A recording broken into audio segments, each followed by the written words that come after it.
Hi everyone, welcome to Opening Doors. I'm Mortgage Pro John, and today I want to talk about seller concessions and how the cooling of the housing market is going to bring these back into play as a potential option for buyers.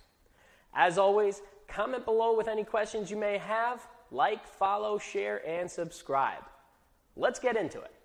Seller concessions, also known as seller paid closing costs, are a great option for buyers to get some or all their closing costs covered by the seller.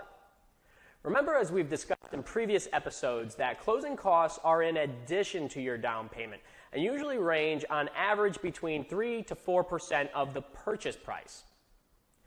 Seller concessions are designed to help cover those costs so you can come to closing as a buyer with less out of pocket and potentially purchase a home that you would not otherwise be able to due to the large upfront costs.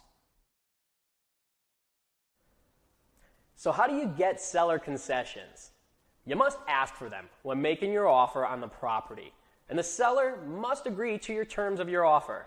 This may take some negotiating. Your real estate agent and lender will work together to help structure this offer with you, but there are a few key components to know. First, each mortgage program has a maximum limit of seller concessions you can ask for.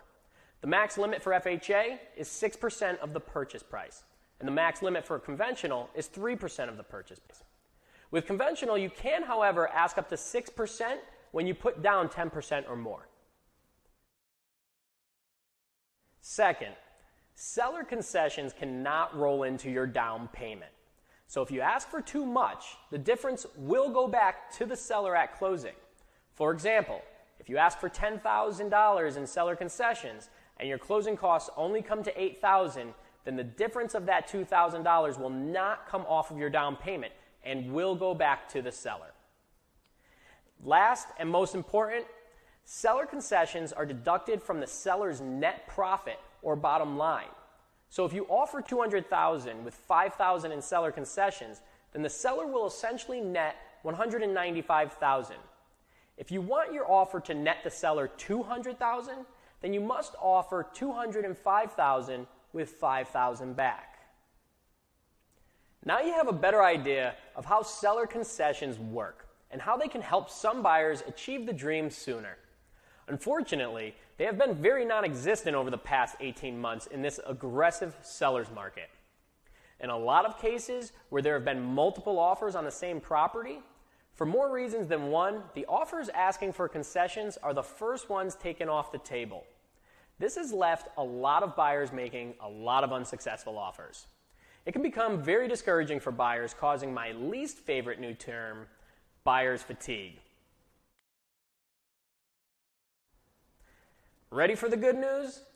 We recently have seen a cooling of the market for the first time in 18 months. This means inventory is up and houses aren't necessarily selling in 1 to 2 days. In fact, some are even sitting for a couple weeks before seeing their first offer. This may not be true for those properties that are completely updated with nothing to do but move in, but options are opening back up for buyers. This is going to give you leverage if you are the only offer on the property. I can go down that rabbit hole from here, but we will save that for another episode. Thank you for tuning in. Remember to comment below with any questions. As always, like, follow, share, and subscribe. I'm Mortgage Pro John with Opening Doors, where buying a home is more than just a dream.